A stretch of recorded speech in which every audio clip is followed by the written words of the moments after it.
the search for the Shining Ones, we have come across numerous groups, cults and religions. In ancient Sumeria, we find the Egregor, or Watchers, who are thought to be the angels of the Lord from the Bible. And again, the numerous epitaphs given to them tells us they too were the Shining Ones. Enoch wrote about them, in fact, for them, in the book of Enoch, which was later suppressed.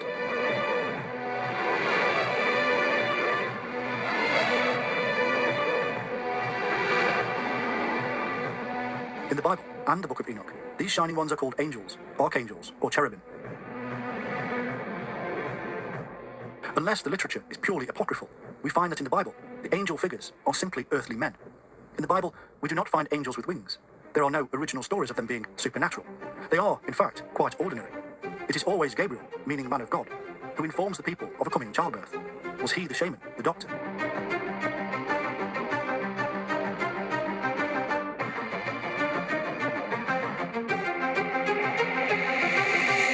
Michael is the warrior and protector, accompanied by angels wielding swords. Each and every one of them has their own specific duty, an earthly duty. People with titles, angelic titles, as messengers and ambassadors of God, just like the early shaman.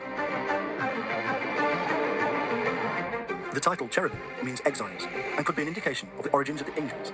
Maybe they were ordered to leave somewhere for not conforming, perhaps Eden, where they had previously been the watchers or guardians of the God.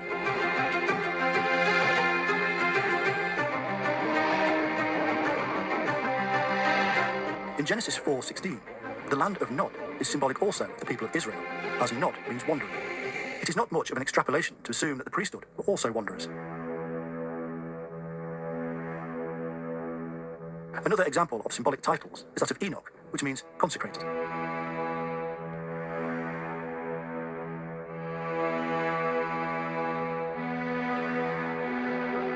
When Cain and his wife bore Enoch and built a city called Enoch, we have the people of Cain being consecrated before God.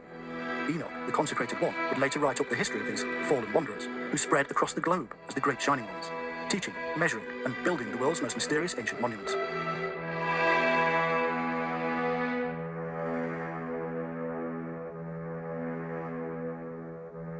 Of course, we must not forget the Seraphim of Numbers 21:6 and elsewhere.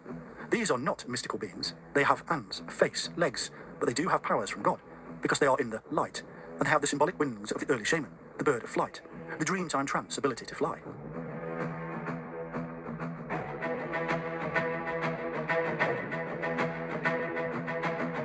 Their name means Shining Ones, or fiery serpents. They are enlightened beings by the power of the serpent. Mystical Jewish literature tells us that the angels can fly, tell the future, shapeshift, speak Hebrew, and are emanations of the divine shining light.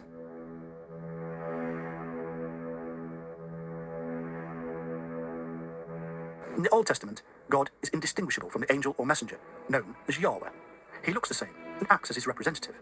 There is no difference here from the Babylonian, Egyptian, and shamanic practice.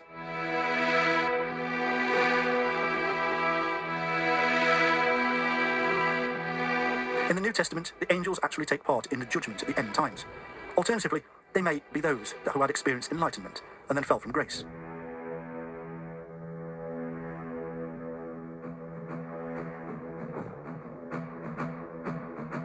We are told that the Nephilim, or Watchers, began to mix with the indigenous people.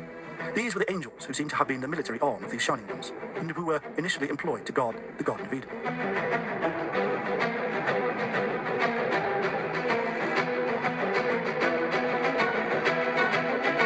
And it came to pass, when the children of men had multiplied, that in those days were born unto them beautiful and comely daughters. And the angels, the children of heaven, saw and lusted after them, and said to one another, Come, let us choose us wives from among the children of men, and beget us children. And Senjaza, who was their leader, said unto them, I fear ye will not indeed agree to do this deed, and I alone shall have to pay the penalty of a great sin. And they all answered him and said, Let us all swear an oath, and all bind ourselves by mutual imprecations, not to abandon this plan, but to do this thing. Then swear they all together, and bound themselves by mutual imprecations upon it.